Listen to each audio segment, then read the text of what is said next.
Hello friends, welcome back to my channel Shampa stitching class with blog. আর আমি শম্পা চলে এসেছি আপনাদের সামনে একদম নতুন টপিকের উপর সেলাইয়ের ভিডিও নিয়ে। তো আজকের টপিকটা কিন্তু খুবই ইন্টারেস্টিং হতে চলেছে, কারণ আজকে একটা কিন্তু রিকোয়েস্টেড ভিডিও।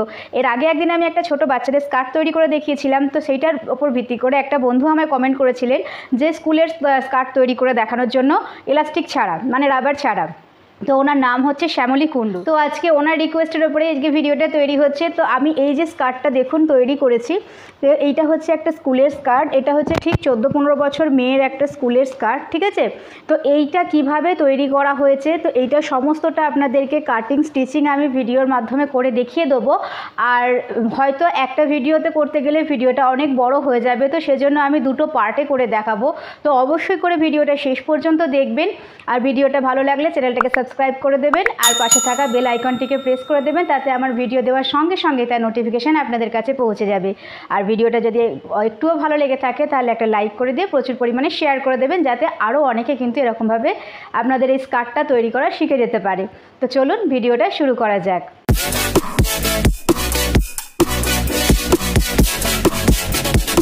তো দেখুন বন্ধুরা, এখানে কিন্তু 3 মিটার কাপড় রয়েছে। তো আমি যেহেতু 14-15 বছর মেয়ের জন্য করছি, তো সেজন্য আমি এখানে 3 মিটার কাপড় নিয়েছি। আপনারা বয়স অনুযায়ী একটু কাপড়টা কম বেশি করে নিয়ে নেবেন, ঠিক আছে। তো এখানে দেখুন আমার 2 ভাঁজে কাপড়টা রয়েছে। তো প্রথমে আমি কি করছি দেখুন, আমাদের কোমরপটির জন্য আর এক্সট্রা যে পকেট হবে এবং হুকের যে ঘর হবে তার জন্য আমি এখানে প্রায় 7 ইঞ্চি মতন কাপড় প্রথমে কেটে বাদ দিয়ে রেখে দেবো। কেননা এটা যতটা ঝুল আছে আমার মনে হচ্ছে পুরোটাই ঝুলটা লেগে যাবে। তো সেই জন্য আমি প্রথমে এখানে এক্সট্রা কাপড়গুলো কেটে আলাদা করে রেখে দেবো। তো এখানে আমি 7 ইঞ্চিতে প্রথমে দাগ দিয়েছি, দাগ দিয়ে দাগটাকে এরকমভাবে লম্বা করে টেনে নিচ্ছি। টেনে নিয়ে এই এক্সট্রা যে কাপড়টা যতটা রেখেছি, তো সেই কাপড়টা প্রথমে আমরা কেটে বাদ দিয়ে দিচ্ছি। তো দেখুন এইবার কি করতে হবে, এখানে আমার কাপড়টা কিন্তু 2 ভাঁজে রয়েছে। তো এবার এখানে ঝুলের মাপটা নিয়ে নিতে হবে। তো আমার এখানে ঝুল আছে 27 ইঞ্চি। তো 27 ইঞ্চি থেকে প্রথমে আমাদের 2 ইঞ্চি বাদ দিতে হবে, কেননা এই 2 ইঞ্চিটা কিন্তু কোমরপটির জন্য লাগবে। তো কোমরপটিতে যেহেতু 2 ইঞ্চি কাপড় বসবে, তো 2 ইঞ্চি কাপড়টা আমাদের বাদ দিয়ে তারপর ঝুলের মাপটা নিতে হবে। তো 27 ইঞ্চি থেকে 2 ইঞ্চি বাদ দিলে দাঁড়াচ্ছে আমাদের 25 ইঞ্চি। তো 25 ইঞ্চির সঙ্গে আমাদের এক্সট্রা করে আরও সেলাইয়ের কাপড় নিয়ে নিতে হবে। তো এখানে আমি নিচে ফোল্ড দেওয়ার জন্য 1.5 ইঞ্চি কাপড় নিয়েছি, তো সেটা আপনারা 2 ইঞ্চিও নিয়ে নিতে পারেন। তো আমি এখানে 1.5 ইঞ্চি মতন ফোল্ডের কাপড় নিচ্ছি, আর ওপরে 1/2 ইঞ্চি মতন সেলাইয়ের কাপড় নিচ্ছি। তো টোটাল 2 ইঞ্চি মতন কাপড় আরও এক্সট্রা নিতে হবে। তো আমার 25 ইঞ্চির সঙ্গে আরও 2 ইঞ্চি অ্যাড করলে হবে 27 ইঞ্চি। তো পুরো 27 ইঞ্চিতে আমি এখানে দাগটা দিয়ে দিচ্ছি। তো আমার এখানে দেখুন শেষ পর্যন্ত দাগটা দেওয়া হয়েছে। আর এখানে লম্বাটা আমার 27 ইঞ্চিতেই আছে, আর চওড়াটা আমার যতটা কাপড় আছে পুরো কাপড়টাই আমি নিয়ে নিচ্ছি। তো এইবার কি করতে হবে, এখানে আমরা প্রথমে যে এক্সট্রা 7 ইঞ্চি মতন কাপড় কেটে সরিয়ে রেখেছিলাম, তো সেই কাপড়টাতে কোমরপটি কাটতে হবে। তো কোমরপটি কাটার জন্য এখানে আমি পেস্টিং ইউজ করছি, পেপার পেস্টিং। তো এখানে আমি 2 ইঞ্চি মতন কোমরপটি রাখবো। তো সেই জন্য আমি এখানে 2 ইঞ্চির পেস্টিং ইউজ করেছি। আর এর লম্বাটা নিয়েছি আমি কোমর যতটা আছে তার থেকে 2 ইঞ্চি বেশি। তো আমার এখানে কোমর রয়েছে 31 ইঞ্চি, তো আমি এখানে এটা রেডি করব 33 ইঞ্চিতে, এতে করে একটু বড় থাকবে। তো 33 ইঞ্চির সঙ্গে আরও 2 ইঞ্চি এক্সট্রা নিয়ে 35 ইঞ্চিতে আমি এখানে পেস্টিংটা কেটেছি। এই যে পরে 2 ইঞ্চি আরও এক্সট্রা পেস্টিংটা কাটলাম, তো এইটা কিন্তু আপনাদেরকে কাটতেই হবে, মানে এক্সট্রা কাপড়টা 2 ইঞ্চি নিতেই হবে। তো এইবার দেখুন এখানে আমি পেস্টিংটাকে এরকমভাবে রাখবো, মানে দুটো সাইডে কিন্তু আমি 1/2 ইঞ্চি মতন কাপড় একটু রেখে দেবো। এটা কিন্তু আমাদের সেলাইয়ের কাপড় থেকে যাবে। এরপরে এটার উপরে আমি আয়রন করে নেব। তো আপনারা যদি অন্য রকম কোনো বক্রম ইউজ করেন যেটা আয়রন করতে লাগবে না, তো সেইটা আপনারা সেলাই করে এটার সঙ্গে অ্যাটাচ করে নিতে পারেন। তো যেহেতু এটা আমার একটা সাইডে আঠা দেওয়া আছে, তো এটা আমি আয়রন করে নিয়ে এর সঙ্গে একদম পুরো পেস্ট করে নিচ্ছি। এইবার কি করতে হবে, এইটাকে এরকমভাবে ফোল্ড করে নেব। ফোল্ড করে আরও একবার এর ওপর থেকে আয়রন দিয়ে প্রেস করে নেবো। তাতে কি হবে, এটা কিন্তু একদম এর সঙ্গে সমানভাবে বসে যাবে। তো এইবার এটাকে 1/2 ইঞ্চি মতন কাপড় রেখে সেলাইয়ের জন্য বাকি কাপড়টা কেটে বাদ দিয়ে দেবো। তো এই যে এক্সট্রা কাপড়টা আমরা কেটে বাদ দিয়ে দিয়েছি, এটাও কিন্তু আমাদের পরে কাজে লেগে যাবে। এটা দিয়ে বেল্টের যে ঘরটা তৈরি হয়, তো সেইখানে আমাদের এই সরু কাপড়টা কাজে লেগে যাবে। তো এটাকে কিন্তু সমান করে এটাকে কেটে নিতে হবে যেন একটু এক্সট্রা কাপড় থেকে না যায়।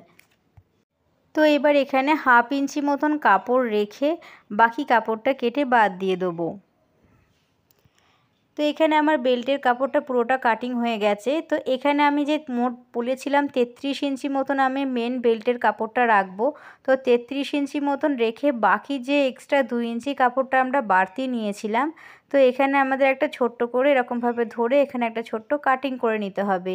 এখান পর্যন্তই কিন্তু সেলাইটা হবে। আর এটা কীরকমভাবে সেলাই হবে সেটা আমি পুরোটাই দেখিয়ে দেবো।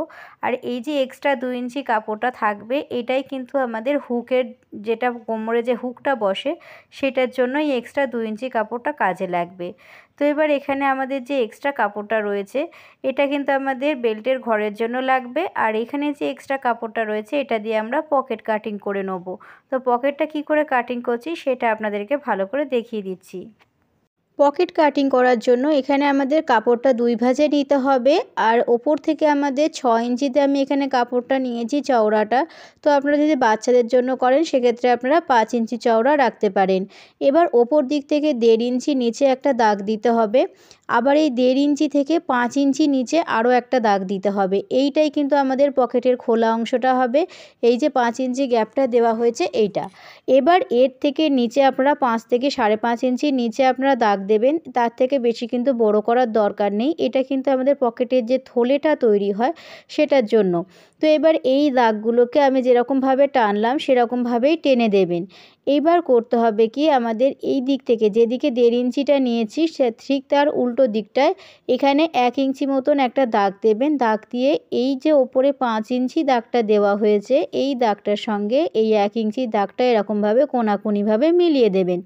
মিলিয়ে দেওয়ার পর এই নিচেটাতে একটা রাউন্ড শেপ করে নিতে পারেন। আর যদি আপনারা চৌকো রাখতে চান তো চৌকোও রাখতে পারেন, কোনো অসুবিধা নেই। এবার এই দাগ বরাবর আমি পকেটটাকে কাটিং করে নেব। আর এবার আমার দেখুন কাটিংটা পুরো কমপ্লিট হয়ে গেছে। তো এবার এটাকে আমি সেলাই করে দেখিয়ে দিচ্ছি। তো এইবার এই কাপড়টাকে প্রথমে আমাদেরকে খুলে নিতে হবে। খুলে তারপরে পকেটটাকে প্রথমে আমাদের বসিয়ে নিতে হবে। তো পকেটটা বসানোর পর তারপর কুঁচিটা দেবো। তো প্রথমে কি করে পকেটটা বসাচ্ছি সেটা দেখে নিন। প্রথমে আমাদের এই যে কাপড়টা রয়েছে, বড় যে কাপড়টা আমরা প্রথমে কেটেছিলাম সেটাকে প্রথমে একটা কাপড় নেবো আর একটা কাপড়কে সরিয়ে রেখে দেবো। যেহেতু এটা আমাদের দুভাজে কাটিং হয়েছিল তো দুটো কাপড় বেরিয়েছে, তো একটা কাপড়কে রাখবো আর একটা কাপড়কে সরিয়ে দেবো। তো এবার কি করতে হবে, আমাদের মেন কাপড়টার ওপর পকেটের কাপড়টা এরকমভাবে রাখতে হবে। সুচলো দিকটা ওপর দিকে আর ছড়ানো দিকটা নিচের দিকে রেখে তারপরে এখানে আমাদের দাগ দিয়ে নিতে হবে পকেটের জন্য। যেহেতু এই কাপড়ের পিসটাতে পকেটের কোনো দাগ দেওয়া নেই, তো সেই জন্য এখানে আমরা প্রথমে 1.5 ইঞ্চিতে একটা দাগ দেবো। তার থেকে আরও 5 ইঞ্চি নিচে আরও একটা দাগ দেবো। এইটাই কিন্তু আমাদের পকেটের খোলা অংশ হবে। তো এইটুকুনি দাগ দিলেই কিন্তু এখানে হয়ে যাবে। তো এই দুটো দাগকে 1/2 ইঞ্চি মতন দিয়ে তারপর এই দাগ দুটোকে মিলিয়ে দেবো। তো এইখানে কিন্তু আমাদের যেরকমভাবে দাগটা দেওয়া হয়েছে এই দাগ বরাবর কিন্তু আমাদের সেলাইটা করে নিতে হবে।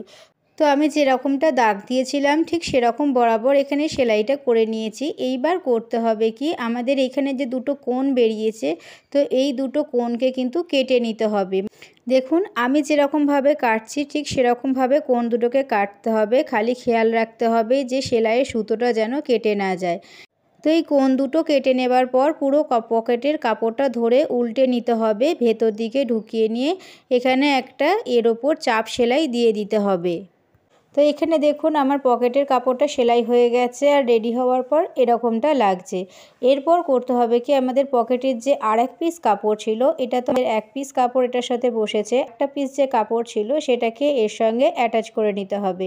তো অ্যাটাচ করার জন্য এইটার ওপর আমাদের এই পকেটের কাপড়টাকে রাখতে হবে। যেরকমটা আগের কাপড়টা রয়েছে ঠিক সেরকমভাবেই এটাকে এর ওপর রাখতে হবে। রেখে একদম ধার বরাবর আমাদের সেলাই দিতে হবে। তো এটাকে আমরা এরকমভাবে সেলাই দেবো না, এরকমভাবে সেলাই দিলে কি হবে, আমাদের সেলাইয়ের কাপড়টা ওপর দিক থেকে দেখা যাবে। তো সেই জন্য আমরা কি করব, এইটাকে ঠিক এরকমভাবে ধরবো, ধরে উল্টো দিকে এটা সেলাই দেবো। সেলাইটা দেবার পর কাপড়টাকে উল্টিয়ে সোজা করে নিলে কি হবে, আমাদের এই সেলাইয়ের কাপড়টা ভেতর দিকে ঢুকে যাবে আর বাইরে থেকে দেখতে পাওয়া যাবে না। তো আমি এরকম বরাবর 1/2 ইঞ্চি মতন গ্যাপ রেখে পুরো কাপড়টায় সেলাই করে নিচ্ছি।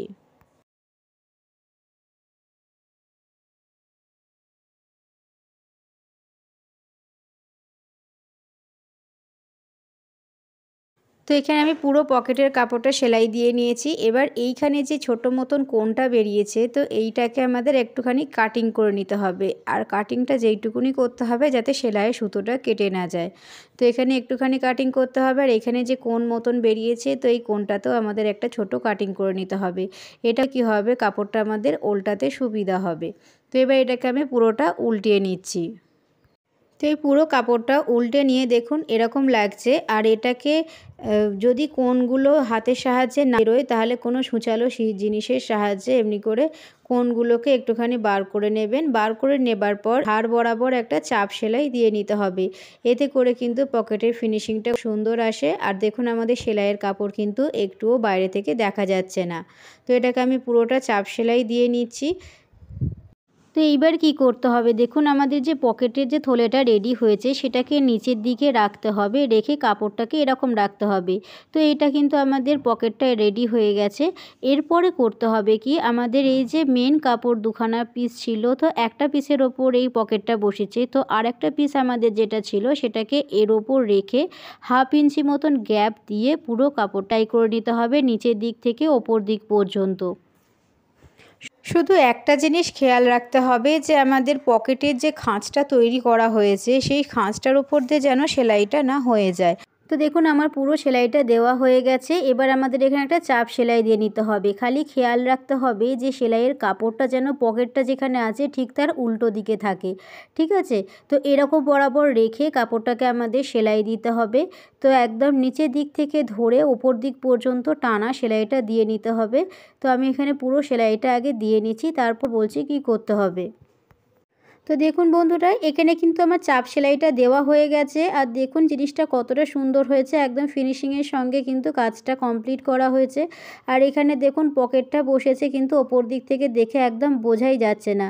তো এখানে আপনারা অনায়াসে যে কোনো জিনিস কিনতে পারবেন, সে টাকা পয়সা হোক কিংবা হোক যাই হোক, এখানে কিন্তু অনায়াসে সে রাখতে পারা যাবে। তো এইবার করতে হবে কি, দেখুন ওপরে আমাদের কাপড় একটুখানি বেশি হয়ে গেছে, মানে দুটো কাপড়ের মধ্যে একটু কম বেশি হয়ে গেছে। তো যেইটুকুনি বেশি হয়েছে সেইটুকুনিকে আমি কেটে সমান করে নিচ্ছি। করে নেবার পর আমাদের এই পুরো কাপড়টায় কিন্তু কুঁচি বসাতে হবে। আর কি করে কুঁচিটা বসাতে হবে সেটা আজকে আমি আর এই ভিডিওতে দেখাচ্ছি না, সেটা পরের ভিডিওতে দেখিয়ে দেবো। তো অবশ্যই করে পরের ভিডিওটা দেখবেন। আর ভিডিওটা ভালো লাগলে একটা লাইক করে দিয়ে শেয়ার করে দেবেন। আর অবশ্যই করে কিন্তু পরের ভিডিওটা দেখবেন, নাহলে কিন্তু পুরো স্কার্টটা কমপ্লিট করতে পারবেন না। তো আজকের মতন এইটুকুই, দেখা হচ্ছে পরের ভিডিওতে। টাটা।